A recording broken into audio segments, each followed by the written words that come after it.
Hello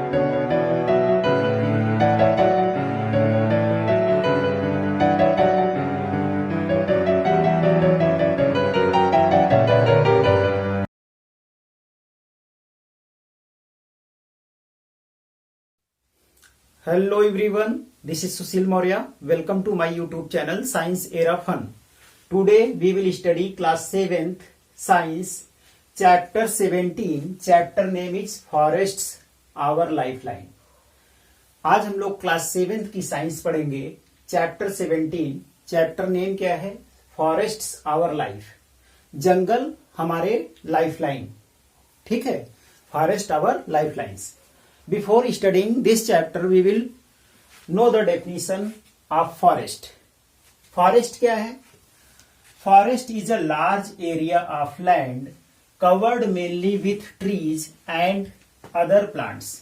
Forest क्या होते हैं? Large area होते हैं, ठीक है, बड़े क्षेत्रफल होते हैं, बड़े क्षेत्र होते हैं of land, जमीन के, ठीक है, धरती के, covered mainly with trees and other plants. जो किससे कवर्ड होते हैं? ढके हुए होते हैं. ट्रीज मतलब पेड़ों से, ठीक है, एंड प्लांट पौधों से. Fine. No one grows tree in the natural forest.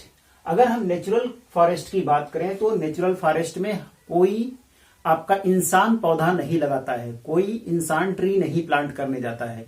ठीक है, नेचुरल फॉरेस्ट में ऑटोमेटिकली वहां प्लांट्स ग्रो करते हैं और tree. The forest also has a wide variety of animals.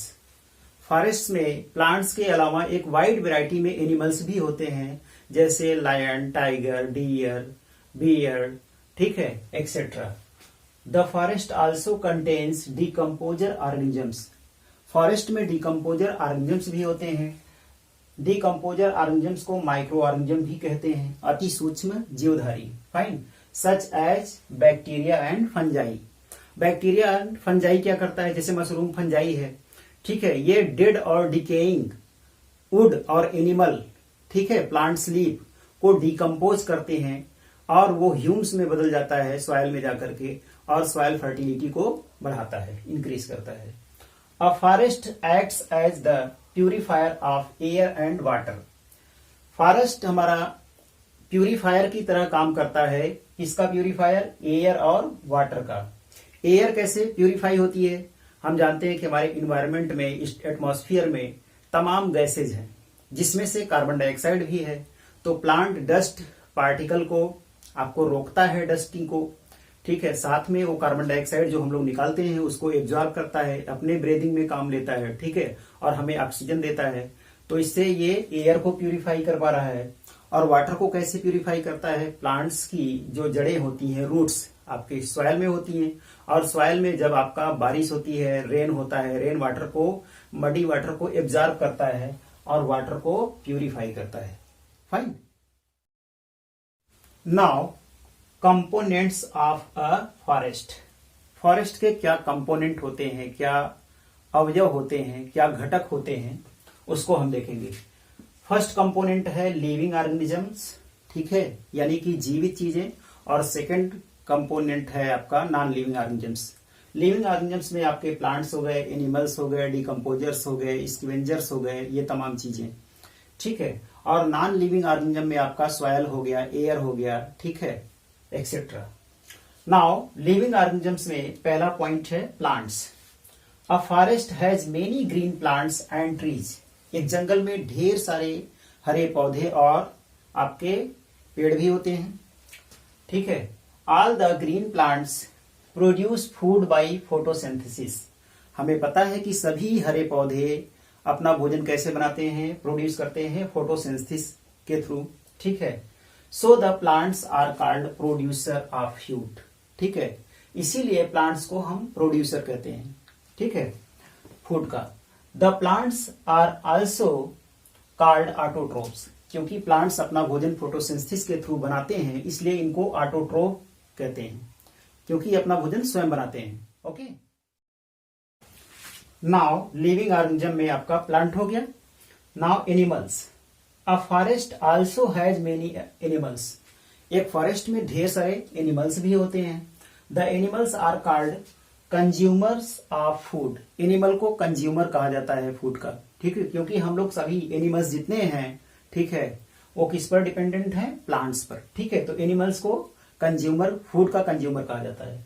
The animals are also called heterotrophs, क्योंकि एनिमल्स जितने भी हैं वो अपना भोजन स्वयं नहीं बनाते हैं फोटोसिंथेसिस के थ्रू, तो इनको हेट्रोट्रोप कहा जाता है क्योंकि ये प्लांट्स पर डिपेंडेंट होते हैं। Fine. The animals can be herbivores, animal आपका हर्बीओर्स हो सकता है, हर्बीओर्स मतलब प्लांट ईटिंग एनिमल्स। कार्निओर्स हो सकता है, यानी कि आपका फ्लेश ईटिंग एनिमल्स। और एनिमल्स क्या हो सकते हैं, ओमनीवोर्स, जो आपका फ्लेश ईटिंग और प्लांट ईटिंग दोनों हो। नेक्स्ट क्या है, स्कैवेंजर्स, एनिमल स्कैवेंजर्स भी हो सकते हैं, जो मरे हुए, ठीक है, मरे हुए जानवरों का मांस खाएं या फ्लेश खाएं, उन्हें स्कैवेंजर्स कहते हैं। Fine. Now we will talk about decomposers. What are decomposers? The microorganisms which break down the dead parts of the plants and dead bodies of animals into simple substances such as mineral salts or nutrients, carbon dioxide and water, which can be reused by the plants, are called decomposers. Decomposers microorganism होते हैं जैसे bacteria और fungi. ये क्या करते हैं, dead और decaying plant and animal को ईटन अप करते हैं और ह्यूम्स में कन्वर्ट करते हैं, ठीक है, सिंपल सब्सटेंसेज में कन्वर्ट करते हैं, मिनरल साल्ट में, ठीक है, मिनरल साल्ट को न्यूट्रिएंट्स कहते हैं, जैसे कार्बन डाइऑक्साइड में कन्वर्ट कर देते हैं, वाटर में कन्वर्ट कर देते हैं। कार्बन डाइऑक्साइड क्या करता है, एटमॉस्फेयर में चला जाता है, ठीक है, तो पौधे फिर से उसको सांस में लेते हैं ब्रीदिंग में, और आपके मिनरल साल्ट न्यूट्रिएंट्स सॉइल्स से आपके प्लांट्स को मिल जाते हैं। बाकी वाटर में कन्वर्ट करते हैं तो वाटर भी प्लांट से एब्जॉर्ब कर लेते हैं, ठीक है। तो डीकम्पोजर्स का बड़ा रोल होता है। Fine. The microorganism such as bacteria and fungi are decomposers. ऐसे माइक्रो ऑर्गेनिज्म, ठीक है, जैसे बैक्टीरिया और फंजाई, ये डीकम्पोजर्स होते हैं। Fine. Decomposers are also known as saprotrophs. Decomposer का दूसरा नाम क्या है, सैप्रोट्रोप्स। फाइन। डीकम्पोजर्स को सैप्रोट्रोप्स भी कहा जाता है। Now importance of decomposers. Decomposers का इंपोर्टेंस क्या है, महत्व क्या है? पहला इंपोर्टेंस है, decomposers help in maintaining the supply of nutrients to the growing plants in the forest. Decomposer क्या करते हैं, ये हेल्प करते हैं जो न्यूट्रिएंट्स होता है उसको सप्लाई करने में, किसको, जो प्लांट आपके ग्रो हो रहे हैं फॉरेस्ट में, क्योंकि ये डिकम्पोज करेंगे जिससे कार्बन डाइऑक्साइड, वाटर, ठीक है, मिनरल बनेगा, ठीक है, ये पौधों को मिल जाता है। तो ये क्या करते हैं, डिकम्पोजर हेल्प करते हैं न्यूट्रिएंट्स को सप्लाई करने में फॉरेस्ट में जो प्लांट्स होते हैं। नाउ डिकम्पोजर्स के सेकेंड इंपोर्टेंस की बात करें, by carrying out decomposition. Decomposers decompose करके, decomposers prevent the dead plants, dead animals and animal waste from piling up in the forest. ये इनको डेड प्लांट, डेड एनिमल को फैलने से जंगल में रोकते हैं, इनको डिकम्पोज करके ह्यूम्स में कन्वर्ट कर देते हैं और फिर से रिसाइकलिंग होकर के प्लांट्स को मिल जाता है, देन इनडायरेक्टली एनिमल्स को। फाइन। तो ये इंपोर्टेंस है डिकम्पोजर्स का। फाइन। नाउ स्कैवेंजर्स क्या होते हैं? Scavengers, those animals which eat the dead animals are called scavengers. ऐसे एनिमल्स जो मरे हुए एनिमल्स को खाएं, डेड और डिकेइंग प्लांट और एनिमल को खाएं, उन्हें स्कैवेंजर्स कहते हैं। Those animals which eat dead and decaying plant and animals are known as scavengers. ऐसे एनिमल्स जो डेड और डिकेइंग प्लांट और एनिमल को ईटन अप करें, उन्हें स्कैवेंजर्स कहते हैं। अगर हम एग्जाम्पल देखें तो वल्चर्स यानी कि गिद्ध आपका क्या है, स्कैवेंजर्स है, क्योंकि ये डेड और डिकेइंग एनिमल को खाता है। क्रोच, कौवे भी खाते हैं, तो ये भी स्कैवेंजर हैं। जयकाल्स, शियार जिसे कहते हैं, ये भी स्कैवेंजर है। हाइना, ये भी स्कैवेंजर है। कुछ इंसेक्ट्स जो स्कैवेंजर हैं उनकी बात कर लेते हैं। बीटल है, टर्माइट है जिसे दीमक कहते हैं, वुड लाउज है, मैगॉट है, मिलीपेटीज है, ठीक है, मिलीपेटीज है और अर्थवार्म, ये आपके कुछ इंसेक्ट्स डिकम्पोजर्स हैं। Fine. Why there is no waste in a forest. Next topic क्या है?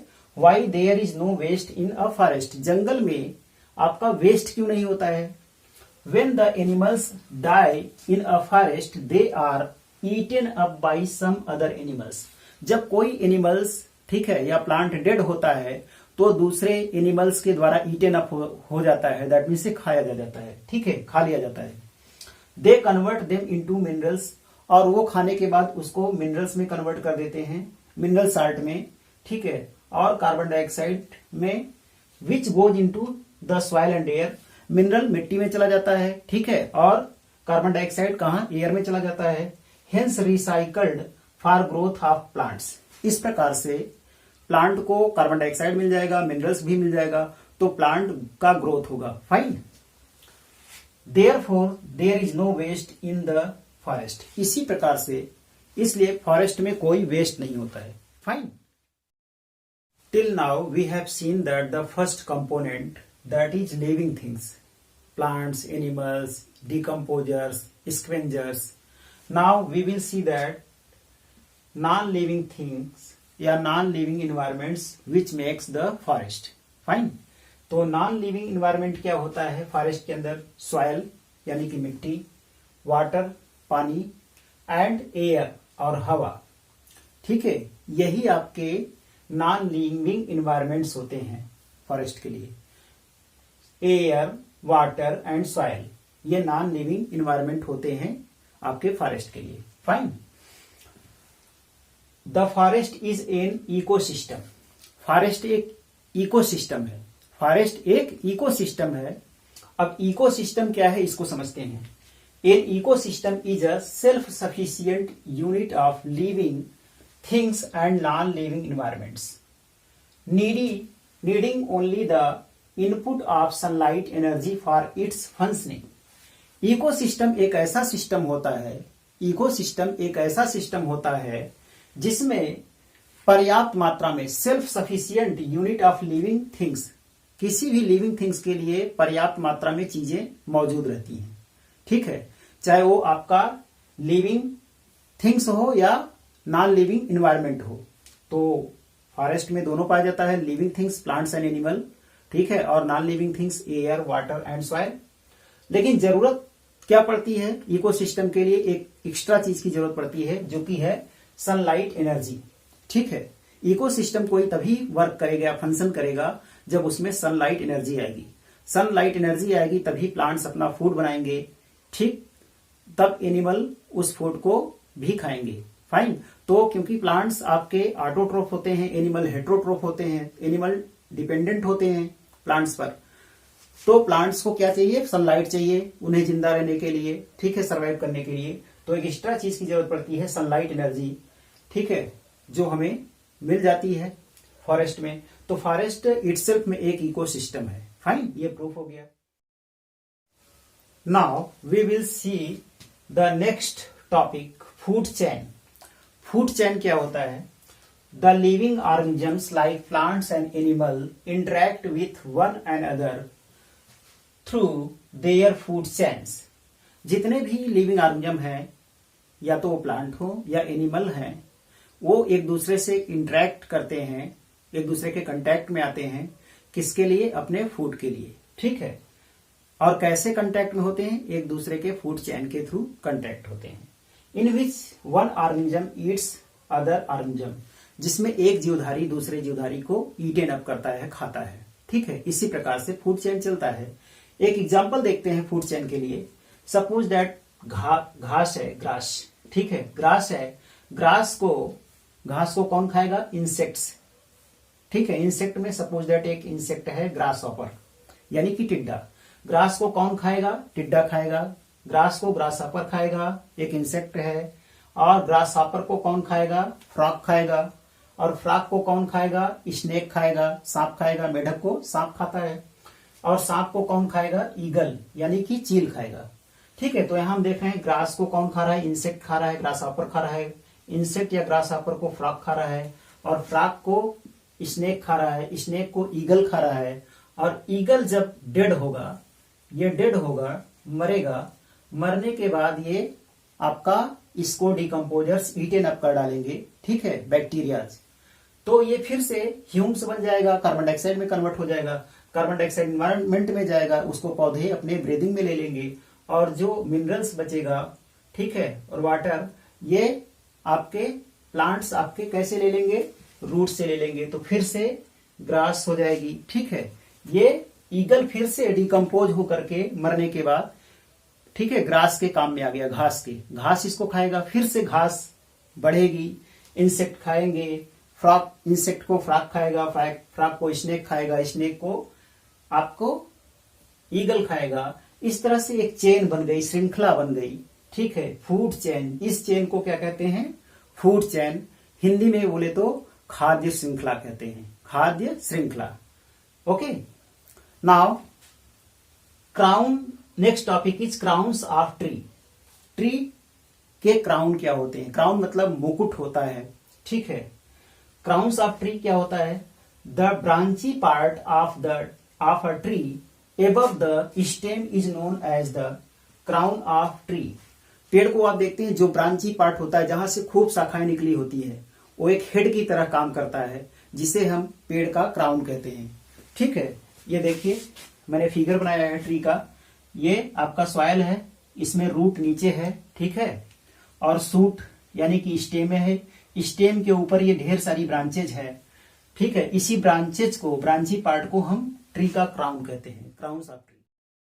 सो dear students, I think you will be enjoyed this class. For more knowledge we will meet in next class.